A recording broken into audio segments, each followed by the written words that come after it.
This time, we're going to work on something a little different.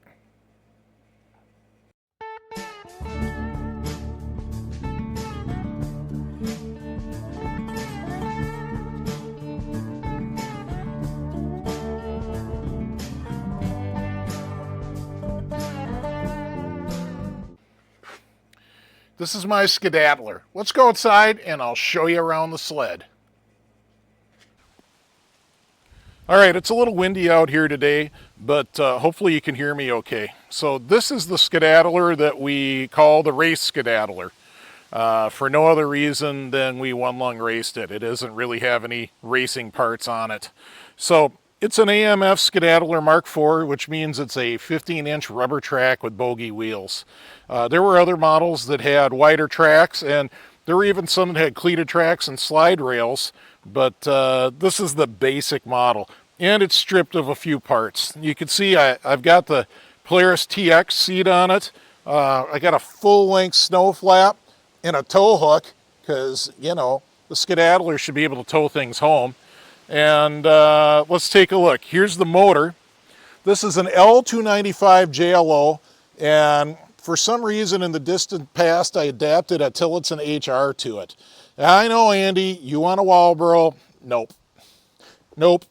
So, I don't know, it was probably meant to run in a HR class in some racing event that I probably never got it to. Here on the motor, you can see I've got the tether hard mounted right to the motor, and I do have a little tack hidden away over there, and I guess we'll give you a quick walk around on the hood before we peel the hood off. Hopefully you like my decorations there on the hood. You know, we were racing, what the heck. So I'll pause here at the Brat Fest. And I'm going to say that really this sled was only raced at Brat Fest. It's been trail ridden a bunch, but Brat Fest used to have great one-lung racing. Not recently. It all died off about 5 years ago when things just got out of hand with the, you know, the modern sled showing up on Saturday. We were just overwhelmed. We couldn't race anymore, which is kind of ironic because they showed up to see us race. But at least some of them did. Anyways, we had different classes there. We had a Wankel class. They were all one-lung classes except for the Wankel class. And this class was called the Relic or the Spinner class, depending on which year it was. And so it basically had to be a stock one-lung sled with a low-powered engine and a rubber track with no studs, or a cleated track with no studs. That's where the spinner part comes from, because the track had lots of corners and people were always spinning out in the corners. So anyways, that's what we used to use this thing for. And it worked pretty good. And it's been trail ridden. In fact, the last time it was trail ridden, it was actually up on the same trails as the Wild Bill 20, just not for the race. So back to the sled. We'll peel the hood off here, show you what we got going on underneath. Another look at the old JLO. You can see we got a duster clutch in there, and not even the rib duster, although that may change. The whole setup up here is pretty interesting. We got a bearing on each side of the secondary, so it's like a semi-jack shaft setup. And when I was a kid, so my first sled when I was a kid was a Mark IV Daddler, so that's part of why this is special to me.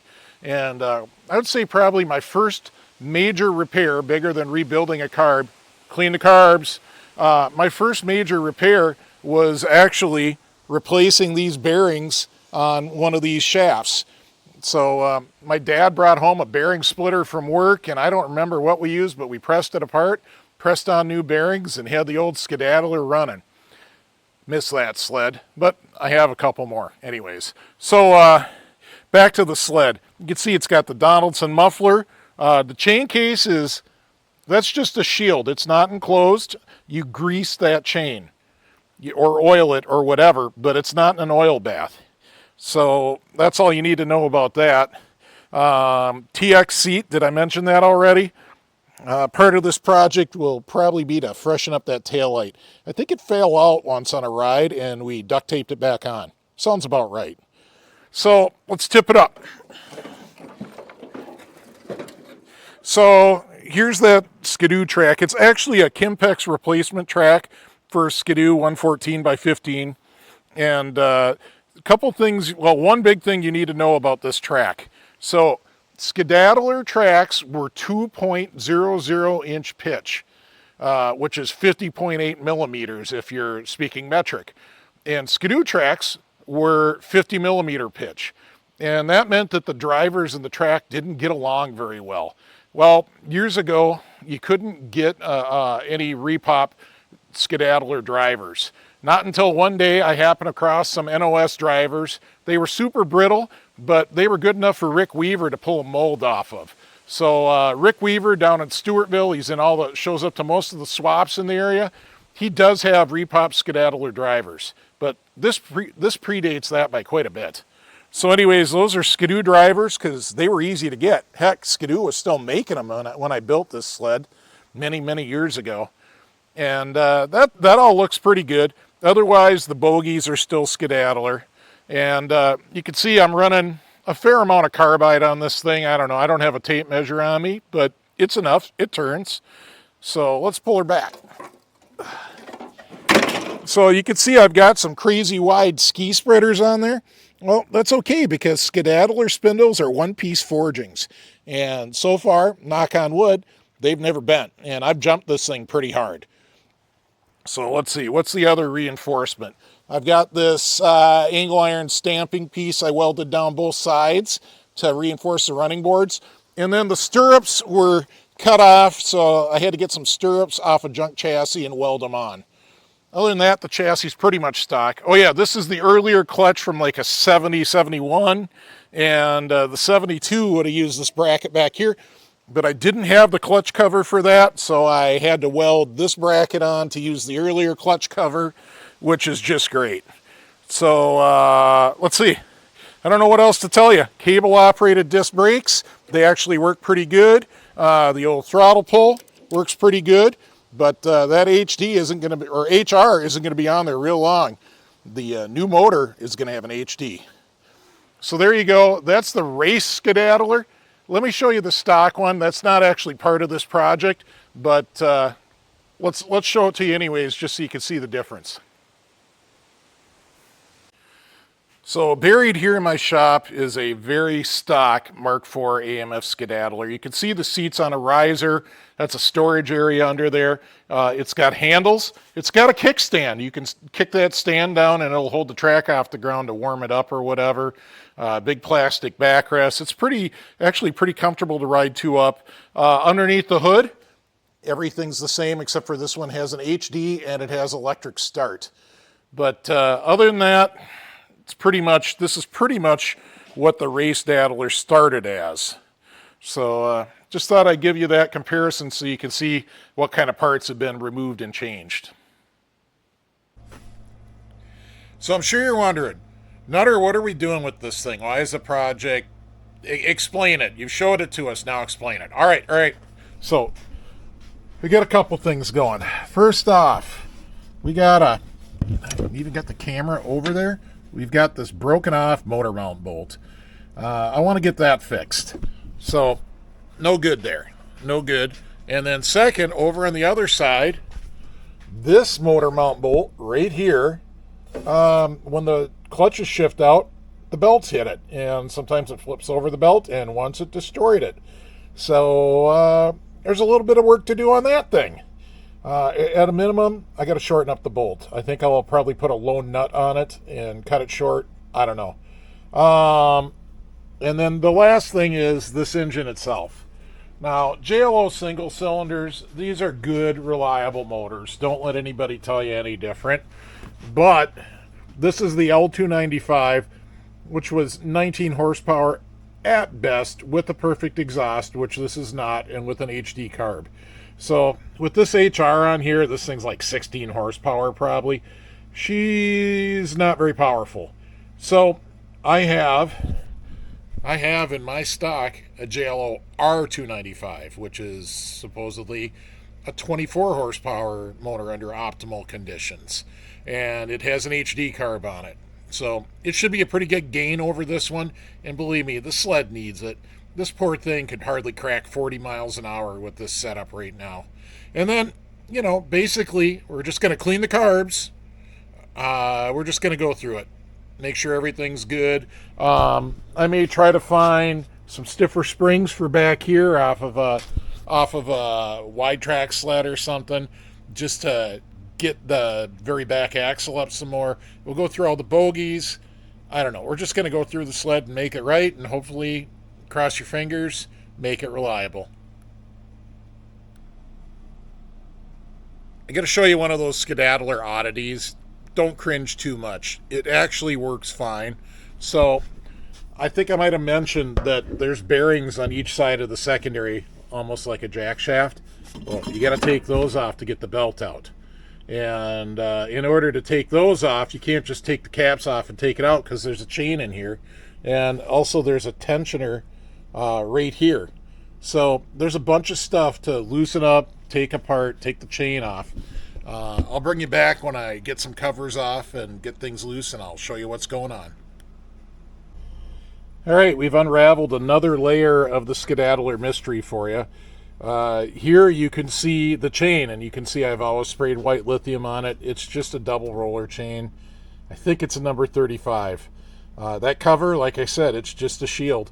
They actually work pretty good this way. So what I need to do next to loosen things up, well, I'll loosen this, and that'll let the whole thing rock. But then I'll loosen this, and this is an eccentric. There's actually a pinch bolt on each side I've got to loosen. That'll let me loosen up the chain. I probably don't even have to take the sprocket off, but I might. So we'll see how this goes. All right, with this nut loose, you can see how I set my belt center. Now that still won't get the belt off. I've still got to take off those bearing caps, and I got to get the chain out of the way. I could probably leave the sprocket on it, so we'll do the chain tension next. All right, so here's your chain tension setting, right there, and that's full loose. And of course, it can slip and slide around. Here's the bad news. If I can get over there and show you, maybe the eccentric on that side isn't moving with it. So that eccentric's supposed to be roll pinned to the shaft. So there's one more thing to take apart, and one more tool you got to bring on the trail, a 3/4. Oh, and a 9/16 for the pinch bolts to lock the tension. All right, I got the sprocket off. Comes right off. Chain loosens up just like you'd think. Life's good. Next, these 4 bolts. All right, here comes the part. Brad's filming. So all I got to do, in theory, is get that brake drum out of there. And look, isn't that the world's simplest belt change for a trail? Oh, I lost my spacer. Put that back on. Isn't that a super simple belt change on a trail ride? You know, a guy with all the right tools that's done it before can accomplish it in, I don't know, 5 minutes. So it's not the end of the world. It's not as fast as a no-tool belt change, but it's doable. My head hurts watching that.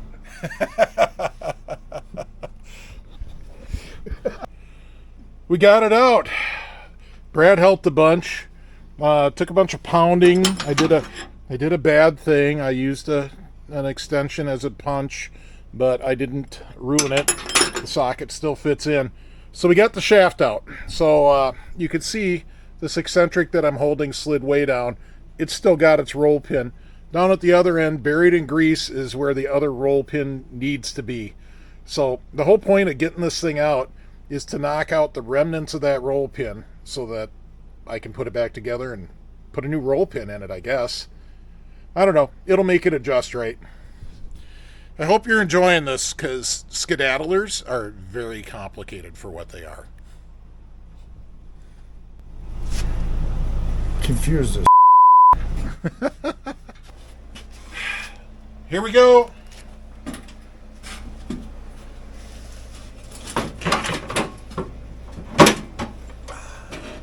One-lungers. Much lighter than an extra heavy triple ultra. Oh, you need help with... Oh. It's out.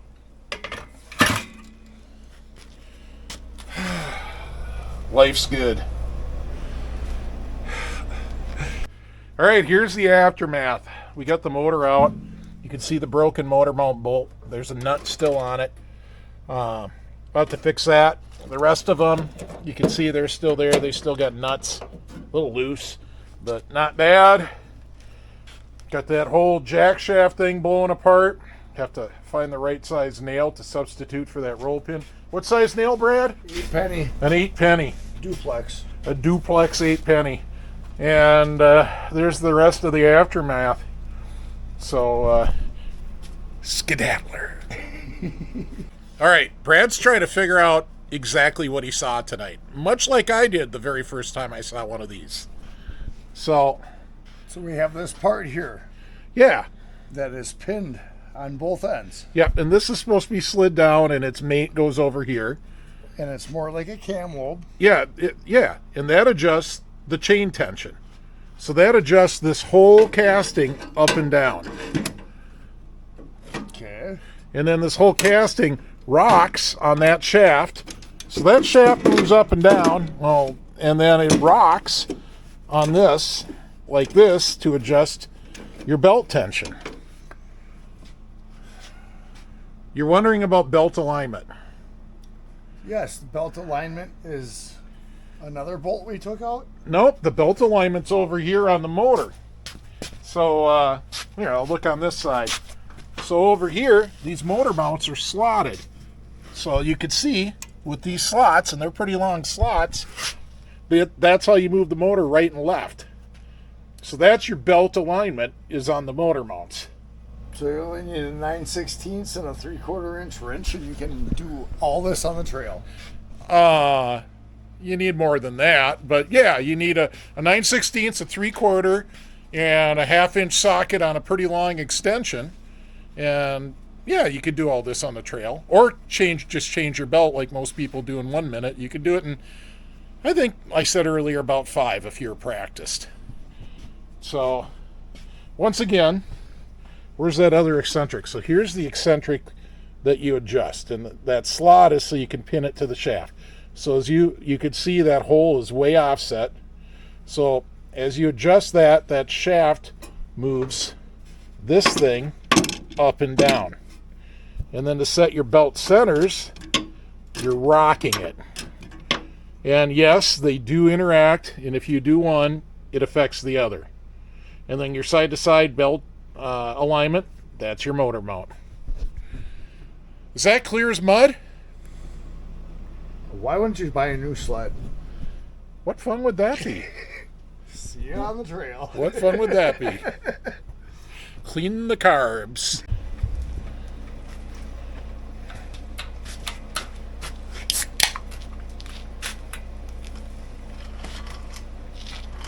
Well, there's part 1 of the skedaddler. What'd you think, Brad? I don't even have a thought on this sled. It's an impressive piece of engineering. It is a lot of engineering. I think we've all got a little lesson in why AMF Skedaddler didn't win the snowmobile wars. There's a lot of impressive. Nobody else, to my knowledge, needed you to pull a little mini jack shaft thing out to change your belt. But it is solid. It is rock solid. There's no deflection on it. It is going to hold. It's going to hold. So, hope you guys enjoyed seeing this. And if it confused you, leave a comment and let me know what part. And as it goes back together, I can try to explain it again. And if you have a question, have them explain it again, because I want to answer. So with that said, huge thanks to the patrons. You guys are the best. Thanks for your support of the channel. For those who don't know, patrons over on the Patreon support the channel every month, and in return they get early access to all the videos, ad-free, and they get a lot of patron-only videos lately. Like, I think it was 3 in September. Could be wrong. I think it was 3 in September. So the patrons get a lot. I try to give a lot back to them, and I really appreciate their support. I appreciate everybody that's hit subscribe. Please hit subscribe if you haven't yet. Hit the notification bell, otherwise you won't know when new videos come out. And we'll see you on the swap meets.